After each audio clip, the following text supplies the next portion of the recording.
In the mid-2000s, an American teenager could walk into Best Buy and purchase a plastic computer speaker system for $150. The subwoofer weighed less than a textbook, but stamped on the front was the ultimate symbol of acoustic authority, THX.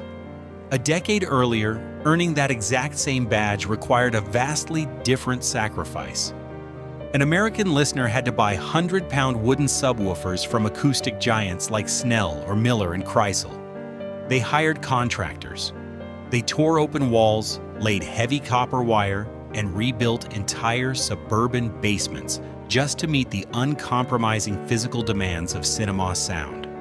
Now the logo was glued to desktop plastic. Local stereo dealers who had spent years demonstrating massive, room-shaking cabinets suddenly realized they were selling a physical experience to a market that no longer wanted the physical box. The paradox is that the massive THX speaker did not vanish because it failed. It disappeared because the way America listened had changed. But the real story of the THX home theater speaker is not just about a diluted badge. It is the story of uncompromising American engineering, massive wooden cabinets, and the inevitable triumph of convenience. Every week, we tell the stories of the American speakers, audio brands, and listening rooms that once shaped how people heard movies and music. And what happened when the market moved on? Subscribe if that history matters to you. The story begins not with nostalgia, but with a specific place inside an acoustic laboratory in Massachusetts in 1990. In 1983, a sound engineer named Tomlinson Holman walked into a commercial movie theater and realized the audio was destroying the film. He developed a set of strict acoustic standards for Lucasfilm, ensuring that what the director heard on the dubbing stage was exactly what the audience heard in the seats. The standard was called THX. It fixed the commercial cinema. But the true American audio war did not happen in the theater. It happened in the living room. By the late 1980s, the American living room was ruled by the stereo receiver and a pair of wooden cabinets. Hi-fi, short for high fidelity, meaning sound reproduction that tries to stay faithful to the original recording, was strictly a two-channel experience. Listeners bought acoustic suspension boxes from Cambridge or horn speakers from Hope, Arkansas. They sat in a listening chair. They listened to records or compact discs. The stereo image, the illusion that sounds come from places between and around two speakers, worked perfectly to recreate a jazz trio or a rock stage. But when Americans rented a movie on VHS or bought an early Laserdisc, the audio was forced through that same stereo pair. The dialogue got buried under the music. The spatial effects collapsed. A traditional two-channel stereo system could not replicate a spaceship flying overhead or a dinosaur stepping on mud. If a listener tried to build an early surround system, they were left with basic Dolby surround, a matrixed format that sent a muffled mono signal to a cheap pair of speakers in the back of the room. The living room lacked the dedicated center channel for intelligible speech, the diffuse surround channels for ambient immersion, and most importantly, the physical air displacement required to make a movie feel violent. In 1990, the challenge of bringing Hollywood dynamics into the suburban basement landed in Massachusetts. Snell Acoustics, operating out of a factory in Haverhill, Massachusetts, was a highly respected American speaker builder. Founded by Peter Snell, the company was known for traditional East Coast hi-fi. They employed skilled American labor to build beautiful, hand-finished wood cabinets. They painstakingly matched their crossovers. The electrical network inside a speaker that sends bass, mid-range, and treble to the drivers designed to handle them. They used real wood veneer, a thin layer of attractive wood used on the outside of a speaker cabinet, to make their products look like premium furniture. Lucasfilm selected Snell to build the world's first THX home audio system. The engineering problem was brutal. A commercial cinema is a massive acoustic cavern. An American living room is a small, reflective wooden box filled with glass windows, drywall, and soft couches. Room acoustics? The way walls, floors, ceilings, and furniture change the sound after it leaves the speaker. Routinely destroy cinematic audio. If a listener simply placed standard cinema horns in a living room, the direct sound that travels straight from the speaker to the listener, would painfully overpower the reflected sound that bounces off walls, floors, or ceilings before reaching the listener. To earn the THX badge, Snell engineers had to solve the physical room. They built a system anchored by the strict THX 80 Hz crossover rule. In this design, every main speaker in the room stopped playing deep bass at exactly 80 Hz. Everything below that frequency was routed to a dedicated subwoofer, a speaker designed to reproduce very low bass frequencies. By stripping the deep bass out of the front and surround channels, the main Snell cabinets could play at deafening cinema reference volume levels without distortion. The unwanted change added to the sound by the speaker or amplifier struggling to keep up with the electrical signal. But this requirement meant the subwoofer had to be an absolute physical monster. The woofer, the large driver designed to reproduce low frequencies, had to push immense amounts of air to pressurize a suburban basement. The cabinet, the wooden box that holds the drivers and shapes how the speaker interacts with the air, had to be built like a bank vault. Snell constructed these massive boxes using thick, heavily braced wood. If the cabinet walls flexed even a fraction of an inch under the massive air pressure, acoustic energy would be lost, and the bass would sound muddy. When the first Snell THX system arrived at high-end American stereo stores in 1990, it shocked the hi-fi establishment. It was not a subtle product, it was a physical monolith. The system required 3 large front speakers, 2 specialized surround speakers, and 2 massive subwoofers. It demanded multiple heavy-duty amplifiers to drive it. The retail price was staggering. The complete Snell THX speaker package cost roughly $5,000 in 1990, equivalent to over $12,000 today. And that did not include the necessary amplification, the Laserdisc player, or the heavy cathode ray tube television. To sell it, local hi-fi dealers had to change how they operated. A stereo store owner could not simply place the Snell THX system next to a pair of standard hi-fi towers on the open showroom floor. They had to build dedicated pitch-black demonstration rooms. They ran thick copper wire under the carpets. They sat wealthy clients down in leather chairs, turned off the lights, and played the THX deep note. When the Snell subwoofers activated, the physical impact hit the listener's chest. The air in the room literally changed pressure. Early audio magazines and trade journals declared it a revelation. For the first time, a consumer could hear exactly what the director intended on the dubbing stage in Los Angeles, right inside a home in New England. But the system required total physical surrender. An American family had to sacrifice their living space. The heavy wooden cabinets dominated the room. The thick speaker wire ran along baseboards. The subwoofers took up the floor space of a small refrigerator. The Snell THX system proved that Hollywood could be transplanted into an American house. It proved that domestic speaker builders could conquer the physics of the small room. But it also established a highly vulnerable business model. True home theater required massive, heavy, expensive wooden boxes built by skilled labor, sold through specialized dealers. The physics of the standard were perfect. Now the American speaker industry had to convince the middle class to actually put these monolithic boxes inside their homes. In the early 1990s, the THX standard was an expensive niche curiosity. It required a massive catalyst to force it into the mainstream American consciousness. That catalyst arrived on a 12-inch silver platter. The Laserdisc format, and eventually the digital versatile disc, or DVD, finally brought uncompressed, discrete, multi-channel audio into the American home. Before this era, a stereo system merely had to reproduce music. An acoustic research or Advent hi-fi speaker was designed to play a jazz quartet or a rock album with smooth, polite musicality. But modern cinema sound was not polite. It was violent. When Steven Spielberg's Jurassic Park hit American living rooms, listeners quickly realized their traditional wooden stereo towers were entirely inadequate. The T-Rex did not just make a sound on a screen. It demanded immense physical room pressure. If an American listener tried to play a THX mastered film soundtrack at theater volume through a standard pair of hi-fi speakers, the results were often catastrophic.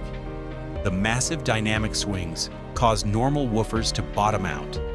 Voice coils, the coils of wire attached to the speaker cone that move when electricity passes through them, would overheat and physically warp.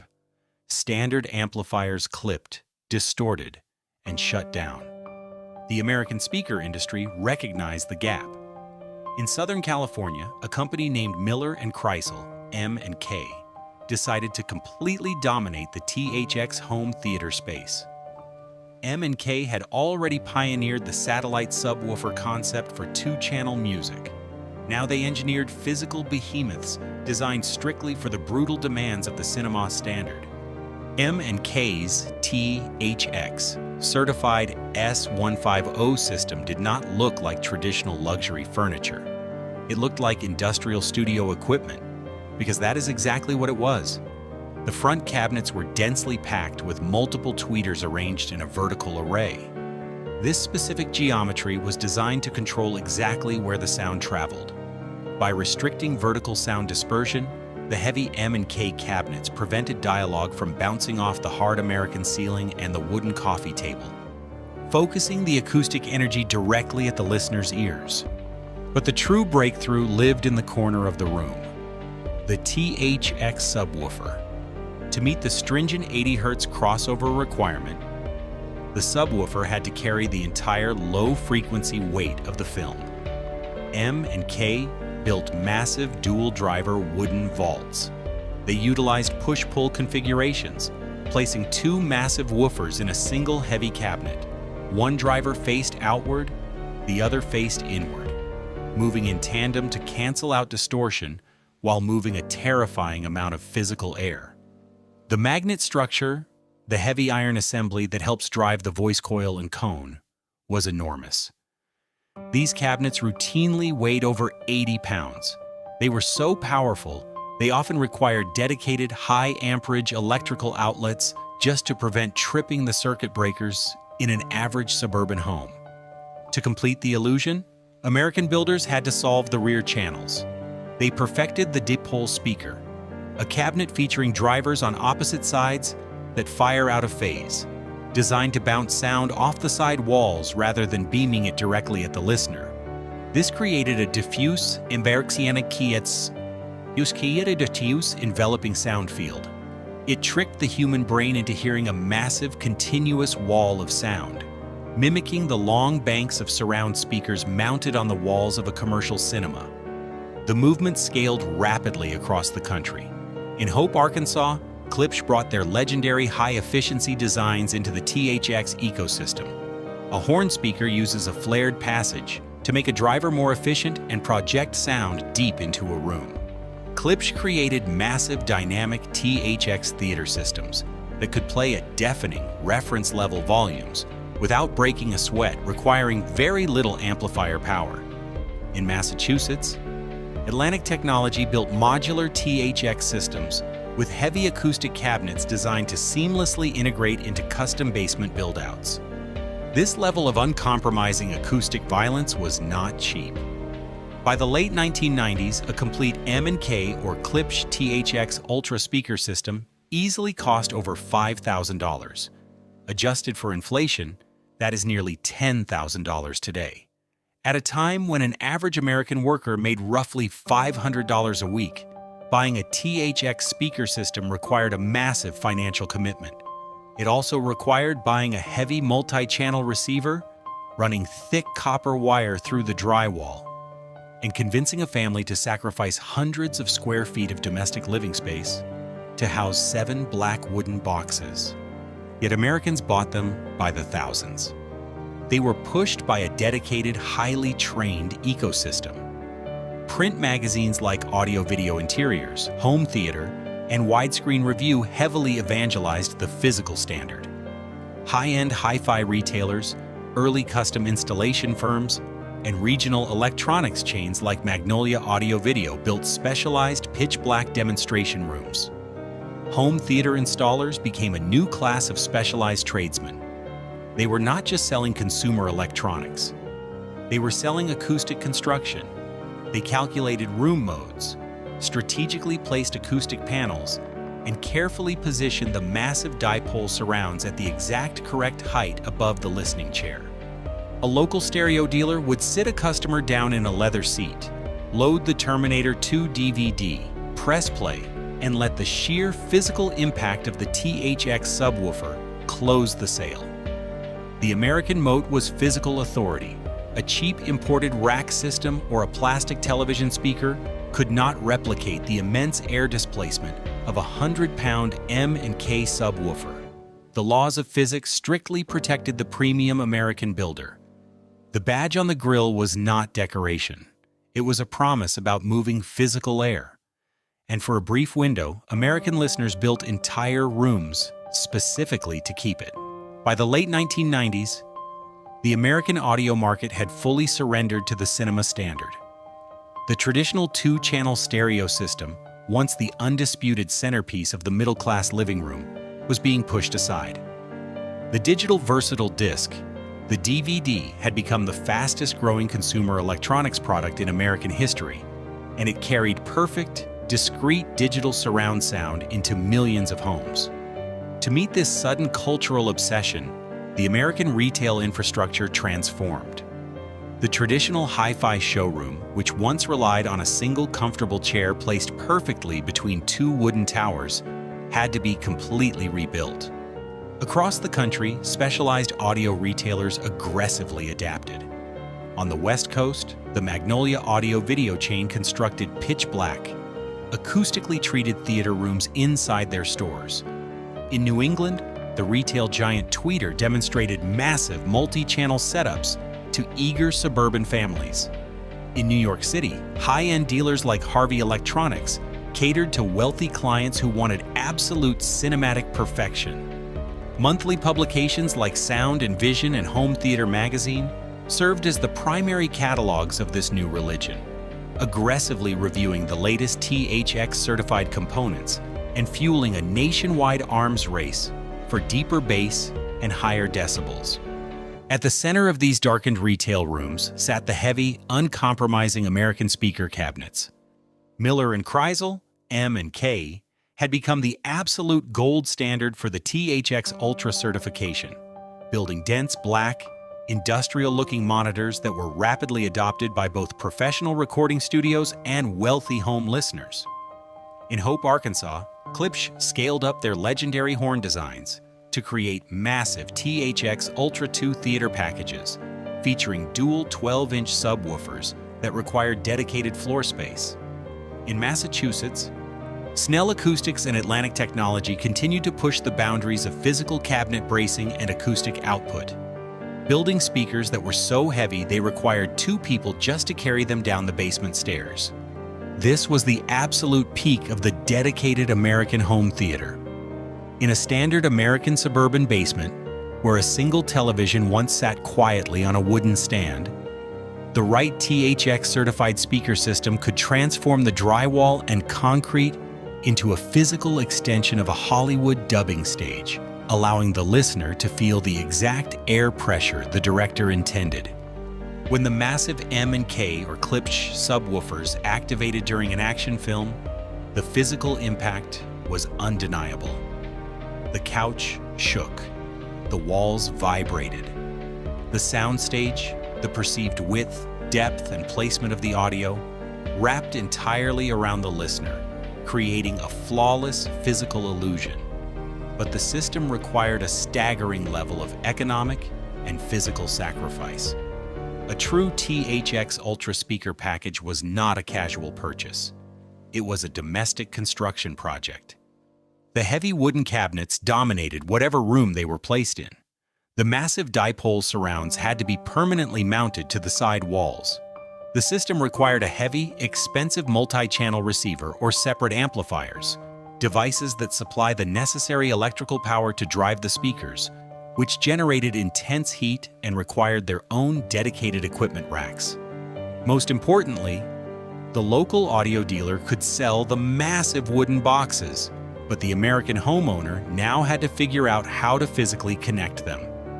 A complete THX system required hundreds of feet of heavy-gauge copper speaker wire. Because a true cinema system could not rely on wireless transmission without severe delay or audio loss, the owner had to drill through floorboards, tear open drywall, and staple thick cables along the baseboards. The subwoofers were so demanding, they often caused the room's lighting to dim when a heavy bass note hit, forcing some homeowners to hire electricians to install dedicated circuits just for the audio equipment. The American listener was willing to tear their home apart to capture the cinema experience. But this intense physical friction created a dangerous, unanswered question. The dealer had successfully sold the ultimate acoustic experience. But how long would American families actually tolerate living inside a heavy, wire-tangled machine? Behind the retail boom, the American speaker factories were operating at absolute maximum capacity. The sudden nationwide demand for massive THX-certified wooden cabinets completely transformed domestic audio manufacturing floors. In Chatsworth, California, Miller and Kreisel scaled up their assembly lines to construct thousands of heavy dual-driver subwoofers. Workers maneuvered massive magnet structures, the heavy iron assemblies that help drive the voice coil and cone, into dense wooden enclosures. In Hope, Arkansas, Klipsch relied on skilled American labor to cut thick, heavily braced fiberboard for their massive Ultra 2 theater systems. In Haverhill, Massachusetts, Snell Acoustics meticulously matched individual crossovers, ensuring that the left, center, and right speakers performed identically within a fraction of a decibel, before wrapping the colossal boxes in real wood veneer. At its zenith in the late 1990s and early 2000s, this specialized American audio sector was moving thousands of speaker pairs a month. They were shipping hundreds of thousands of pounds of wood, raw magnets, and copper coils across the country to feed the suburban obsession. But this incredible scale rested on a precarious foundation of physical friction. A local hi-fi showroom could successfully demonstrate a massive M&K THX system. The stereo dealer could ring up the $5,000 invoice. The warehouse staff could load the 7 heavy boxes into the back of a customer's vehicle. But when the American homeowner arrived in their own driveway, a harsh reality set in. The dealer had sold an acoustic dream, but the buyer was now left holding the physical burden. How does an average family integrate hundreds of pounds of acoustic machinery into a shared domestic living space? For the wealthiest and most dedicated enthusiasts, the answer was complete surrender. The dedicated American home theater room became a cultural phenomenon. Basements across the country were gutted. Homeowners hired a newly minted class of tradesmen, the custom audio-video installer. These installers did not just drop boxes on the floor. They tore open drywall to run thick, heavy-gauge copper speaker wire through the wooden framing. They calculated exact wall heights to bolt the heavy dipole surrounds directly into the room's studs. They built custom equipment racks, often requiring active ventilation fans to keep the massive, heat-generating multi-channel amplifiers from shutting down mid-movie. They crawled under floors, mapped room acoustics, and determined exactly which corner could structurally support a subwoofer that routinely weighed over 80 pounds. The stakes were intensely physical. In a finished American basement where a family once gathered casually around a glowing cathode ray tube television, the strict THX speaker system demanded that the room serve the sound. It transformed a casual movie night into a high-decibel, uncompromising acoustic event. At its absolute peak, this setup was the ultimate suburban status symbol. The visual was iconic. A massive rear projection screen, flanked by dense black monitors, supported by a heavy center channel, resting securely on a dedicated stand, and anchored by a subwoofer that could literally vibrate the floorboards of the kitchen upstairs. When the DVD menu loaded, the room went dark, and the famous THX deep note played. The immense physical displacement of air proved that the massive investment was real. Every dollar spent, every wire pulled, every square foot of living space sacrificed. It was all justified by the visceral punch felt directly in the listener's chest. The physical speaker had conquered the American home. The audio dealer had successfully delivered the Hollywood dubbing stage. The listener had built the ultimate acoustic sanctuary. The American home theater had reached its peak. But a system built on uncompromising physical scale is always vulnerable to a market that suddenly demands invisible convenience. The collapse of the heavy American home theater did not begin with a sudden retail failure. It began with a necessary, quiet compromise. By 1999, the THX standard had a structural problem. The uncompromising acoustic requirements that made the Ultra certification so powerful also made it impossible to sell to the broader mass market. The American middle class wanted the cinema experience, but they did not all have a dedicated windowless basement to house 7 massive wooden cabinets. The first small crack in the physical wall was the introduction of THX Select. THX Select was a revised certification tier designed for smaller listening spaces, specifically rooms under 2,000 cubic feet. To meet this standard, a speaker did not need to produce the same sheer, violent acoustic output as the original Ultra systems. A manufacturer could use a smaller woofer, house it in a lighter cabinet, and drive it with a less powerful receiver. The engineering logic was completely sound, but it introduced a dangerous precedent into the American audio market. The physical scale of the speaker could be shrunk, and the famous badge could still be applied. Simultaneously, Force 5, technological, retail, and listening culture shift, began to violently alter the physical geometry of the American living room. For decades, the television had been a heavy, deep, cathode ray tube box that sat on a sturdy piece of furniture. A massive wooden THX speaker cabinet placed next to it looked proportionate. But in the early 2000s, the flat-panel plasma and liquid crystal display televisions arrived. The screen became thin, sleek, and could be mounted flush against the drywall. Suddenly, the massive Snell or Klipsch wooden monitors protruding 2 feet into the room looked absurd. The aesthetic of the American living room shifted from physical presence to modern invisibility. Homeowners who had just spent thousands of dollars on a thin wall-mounted screen no longer wanted to stare at heavy black boxes. They no longer wanted thick copper wire snaking along their baseboards. They grew tired of massive receivers that generated intense heat. The physical friction that the dedicated enthusiast had proudly accepted became a deal breaker for the average family. At the same time, Force 1, cabinet, driver, magnet, labor, and domestic manufacturing costs began to crush the companies building these massive systems. Building a heavily braced, vibration-free subwoofer cabinet out of dense fiberboard in California or Massachusetts was incredibly expensive. The skilled American labor required to perfectly match crossovers, apply wood veneer, and test each unit to strict THX tolerances drove retail prices into the thousands. Furthermore, shipping an 80-pound subwoofer across the country ate massively into profit margins. The American audio retail infrastructure was also changing. Force 2, hi-fi dealers, big box retail, and online price pressure dismantled the traditional demonstration room. The specialized local stereo stores that had patiently sold the $5,000 THX systems were rapidly being pushed out of business by big box electronics giants like Circuit City and Best Buy.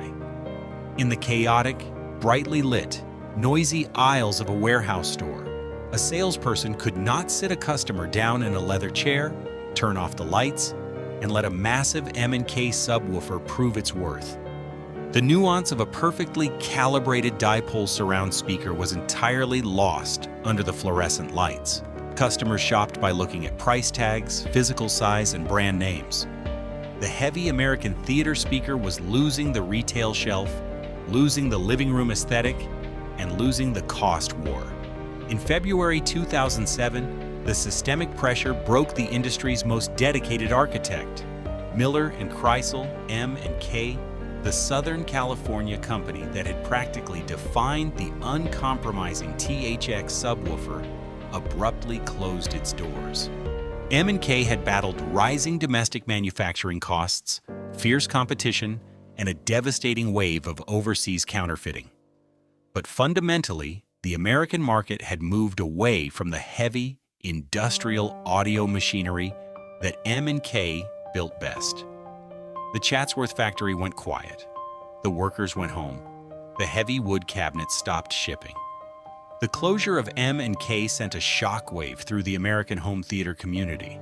The brand that had built the reference standard for both Hollywood recording studios and dedicated suburban basements could not survive the shifting market. The heavy American speaker had lost the room, but the appetite for movies at home had not disappeared. The market still wanted surround sound, but they wanted it cheap, small, and convenient. And a new wave of imported electronics was waiting to deliver exactly what they asked for, completely redefining what the THX badge would come to mean. When the Miller and Kreisel factory doors locked in 2007, a profound question remained in the American audio market. The massive domestic speaker builders were retreating, but the American appetite for home cinema had not disappeared. If the market no longer wanted 100-pound wooden subwoofers and separate amplifiers, what would replace them?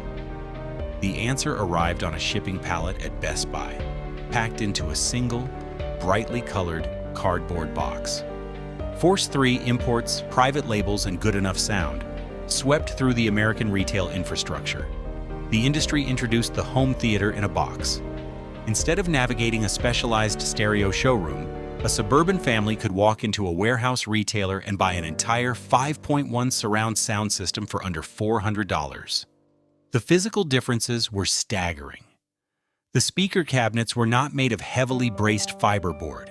They were injected with thin, resonant plastic. The heavy, complex crossovers, the internal electrical networks that carefully route frequencies, were replaced by a single cheap capacitor. The massive American subwoofer that once required 2 people to lift was replaced by a hollow, lightweight box with a 6-inch woofer that weighed less than a bowling ball. It did not move physical air with authority. It merely rattled the floorboards with distorted, muddy mid-bass.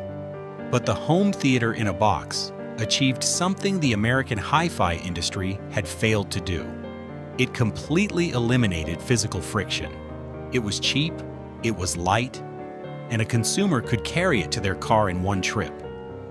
Then came an even more ruthless market disruption, the soundbar.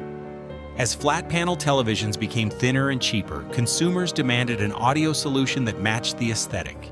A soundbar, a long, narrow speaker system designed to sit directly beneath the television and replace multiple home theater speakers, was the ultimate triumph of convenience over physics. Manufacturers packed tiny, inexpensive drivers into a single plastic or aluminum tube. The complex web of heavy copper wire disappeared. The heavy, heat-generating multi-channel receiver was entirely eliminated.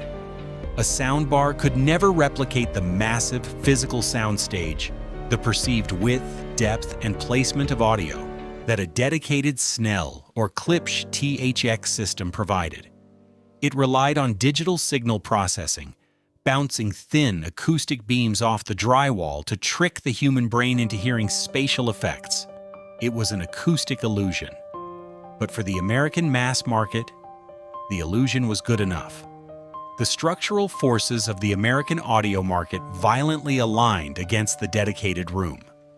Force 2, hi-fi dealers, big box retail, and online price pressure wiped out the specialized infrastructure. A local stereo store could survive by selling a $5,000 home theater package, but it could not keep its lights on by selling $300 plastic soundbars. The pitch-black demonstration rooms were torn down. the highly trained installers moved on to programming smart home automation. And as the physical speakers vanished, Force 4, corporate consolidation, licensing, and brand dilution transformed the ultimate cinema badge itself. To survive in a market that no longer built wooden acoustic monoliths, THX had to adapt. The strict certification that once demanded absolute physical compliance from American speaker builders evolved into a broader licensing model. The badge expanded into multimedia and desktop audio. By the mid-2000s, an American teenager could purchase a Logitech or Creative Labs computer speaker system for a fraction of the cost of a traditional hi-fi setup. Stamped proudly on the plastic desktop control pod was the THX logo. A small, lightweight, ported plastic subwoofer sitting under a computer desk now carried the exact same visual authority that once required an American family to gut their basement and lay heavy copper wire. The standard had not necessarily failed its engineering goals, but the badge had been detached from the massive wooden boxes that originally earned it. The logo remained. The listening culture behind it was entirely rewritten. The dedicated American home theater room had lost the war against mass-market convenience. The heavy cabinets disappeared. The local stereo stores closed. The copper wire was pulled out.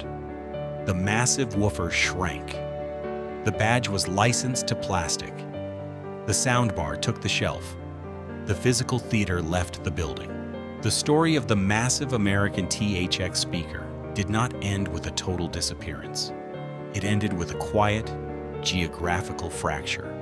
The ultimate cinematic badge survived. The heavy domestic manufacturing that built its reputation did not. Following the sudden closure of Miller & Kreisel in 2007, the company's intellectual property was purchased by a European consortium. The brand was resurrected, but production was moved offshore. The American factory floor was gone. In Massachusetts, Snell Acoustics, the original pioneer that brought the Lucasfilm standard into the suburban basement in 1990, was absorbed by a corporate holding company. By 2010, the brand was quietly shut down entirely. The heavy wooden cabinets stopped rolling off the New England assembly lines.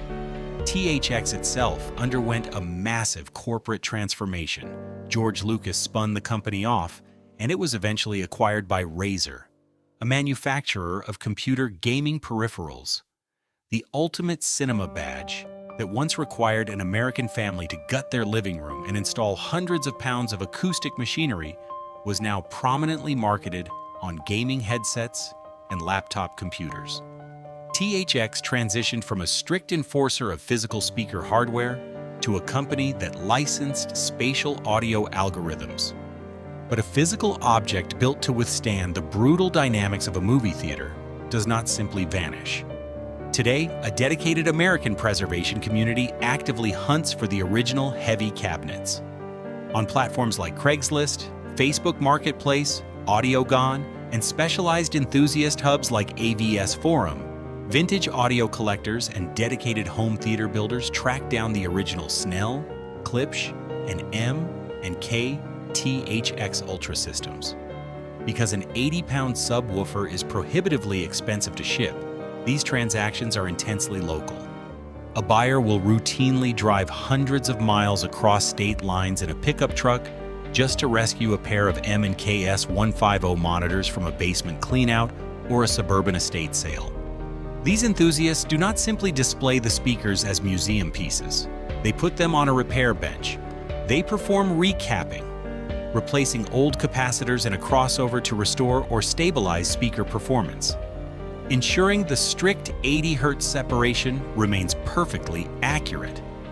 They meticulously replace dried-out foam surrounds, the flexible ring around a woofer cone that lets it move in and out, so the massive drivers can once again handle explosive cinematic volume without tearing.